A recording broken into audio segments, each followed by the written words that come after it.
Good morning बच्चों।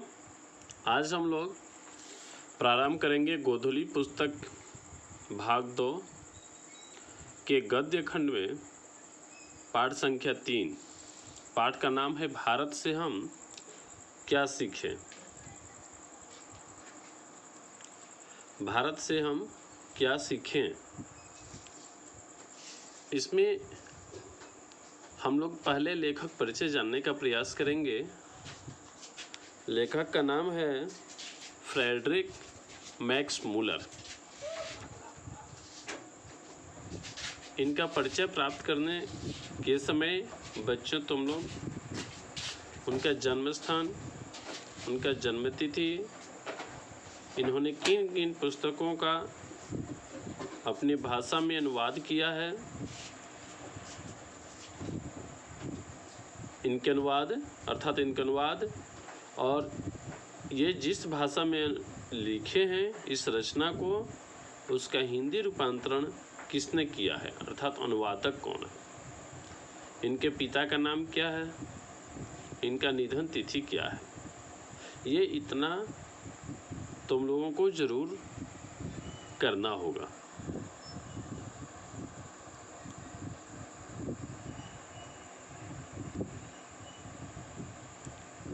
ये Max Muller जी हैं। ये विश्व विख्यात विद्वान थे। इनका जन्म आधुनिक जर्मनी के डेसाउ नगर में 6 दिसंबर 1823 में हुआ था। कब हुआ था? 6 दिसंबर 1823 में। कहाँ? जर्मनी के डेसाउ। स्पष्ट हो गया ना? इनके पिता का नाम विल्हेल्स मूलर था। जब इनके जन्म के 4 वर्ष के बाद ही इनके पिताजी चल बसे। पिताजी के निधन के बाद इनके परिवार की आर्थिक स्थिति बहुत ही दयनीय हो गई। फिर भी मैक्स मूलर जी की शिक्षा दीक्षा बाधित नहीं हुई। बचपन में ही वे संगीत के अतिरिक्त ग्रीक और लैटिन भाषा में निपुण हो गए। किस किस भाषा में निपुण हो गए? ग्रीक और लैटिन भाषा। और किसके साथ? संगीत भी ये खूब जानते थे। लैटिन में कविताएं भी लिखने लगे थे। 18 वर्ष की उम्र में लीप्जिग यूनिवर्सिटी में उन्होंने संस्कृत का अध्ययन प्रारंभ कर दिया। यूनिवर्सिटी जिसका हिंदी अर्थ होता है विश्वविद्यालय। उन्होंने हितोपदेश का जर्मन भाषा में अनुवाद प्रकाशित करवाया। ये हितोपदेश अपने देश का है। इसी समय उन्होंने कठ और केन आदि उपनिषदों का जर्मन भाषा में अनुवाद किया तथा मेघदूत का जर्मन पद्यानुवाद किया। पद्यानुवाद का मतलब हुआ कविता के रूप में अनुवाद।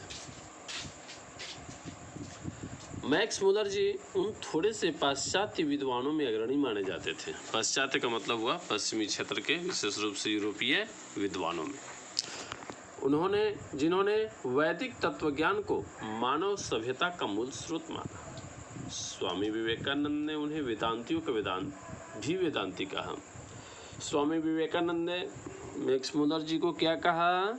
वेदांतियों का भी वेदांती। उनका भारत के प्रति अनुराग जग जाहिर है। अनुराग का मतलब होता है प्रेम। उन्होंने भारतवासियों के पूर्वजों की चिंतन राशि को यथार्थ रूप में लोगों के सामने प्रकट किया। उनके प्रकांड पांडित्य से प्रभावित होकर सम्राज्ञी विक्टोरिया ने, इंग्लैंड की महारानी, 1868 ईस्वी में उन्हें अपने ऑक्सफोर्ड प्रसाद में, प्रसाद का मतलब होता है राजमहल, ऋग्वेद तथा संस्कृत के साथ यूरोपियन भाषाओं की तुलना आदि विषयों पर व्याख्यान देने के लिए आमंत्रित किया था। उस भाषण को सुनकर विक्टोरिया इतनी प्रभावित हुई कि उन्हें नाइट की उपाधि प्रदान कर दी। किंतु उन्हें यह पदवी अत्यंत तुच्छ लगी और उन्होंने इसे क्या किया? अस्वीकार कर दिया। भारत भक्त, संस्कृत के अनुरागी थे, प्रेमी थे और वेदों के प्रति अगाध आस्था रखने वाले मूलर जी का 28 अक्टूबर सन 1900 ईस्वी में निधन हो गया।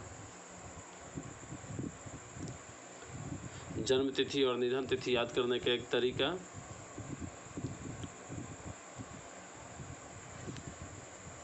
1823 अर्थात 45 वर्ष बाद इन्हें नाइट की उपाधि प्राप्त हुई थी, जिसे इन्होंने अस्वीकार कर दिया था। 1800 में तो जन्म हुआ, लेकिन 18 और 10 महीना अर्थात 28 अक्टूबर को, और वो भी 1900 पूरे शताब्दी ही है में इनका निधन हुआ। प्रस्तुत आलेख वस्तुतः भारतीय सिविल सेवा हेतु चयनित युवा अंग्रेज अधिकारियों के आगमन के अवसर पर संबोधित भाषणों की श्रृंखला की एक क्या है, कड़ी है। जब अंग्रेज IAS अधिकारी चुने जाते थे और भारत आते थे तो उन्हें संबोधन करना होता था, तो उसी के लिए इनको चुना गया था। प्रथम भाषण का यह अविकल रूप से संक्षिप्त एवं संपादित अंश है। संक्षिप्त का मतलब होता है छोटा अंश, जिसका भाषांतरण अर्थात अनुवाद, हिंदी में अनुवाद डॉक्टर भवानी शंकर त्रिवेदी ने किया है। मैं ये महत्वपूर्ण बिंदु में दिया हूँ, इसको जरूर तुम लोग नोट करना। भाषण में मैक्स मुलर जी ने भारत की प्राचीनता और विलक्षणता का प्रतिपादन करते हुए नवागंतुक का मतलब हुआ नए आने वाले अधिकारियों को यह बताया कि विश्व की सभ्यता भारत से बहुत कुछ सीखती और ग्रहण करती आई। उनके लिए भी यह एक सौभाग्यपूर्ण अवसर है कि वे इस विलक्षण देश और उसकी सभ्यता संस्कृति से बहुत कुछ सीख जान सकते हैं। यह भाषण आज भी उतना ही प्रासंगिक है, बल्कि स्वदेशाभिमान के विलोपन के इस दौर में इस भाषण की विशेष सार्थकता है। नई पीढ़ी अपने देश तथा इनकी प्राचीन सभ्यता, संस्कृति, ज्ञान साधना, प्राकृतिक वैभव आदि की महत्ता का प्रामाणिक ज्ञान प्रस्तुत भाषण से क्या करेंगी, प्राप्त कर सकेंगी। ठीक है बच्चों, तो आज का हम लोगों का क्लास यहीं समाप्त हो रहा है। इसमें और भी जो महत्वपूर्ण बिंदु हैं उनको तुम लोग नोट करना, याद करना। जैसे इन्होंने कितने वर्ष की उम्र में संस्कृत का अध्ययन प्रारंभ किया, तो 18 वर्ष। इन्होंने संस्कृत का अध्ययन कहाँ से आरंभ किया, अर्थात किस संस्थान से, तो लिप्जिंग विश्वविद्यालय से। इन्होंने हितोपदेश का किस भाषा में अनुवाद प्रकाशित करवाया, जर्मन भाषा में। इन्होंने किन उपनिषदों का जर्मन भाषा में अनुवाद करवाया, कठ और केन। इन्होंने किसका जर्मन पद्यानुवाद भी करवाया, मेघदूत का। मेघदूत किसकी रचना है, वीडियो को रोको, सोचो, जल्दी बताओ फटाफट।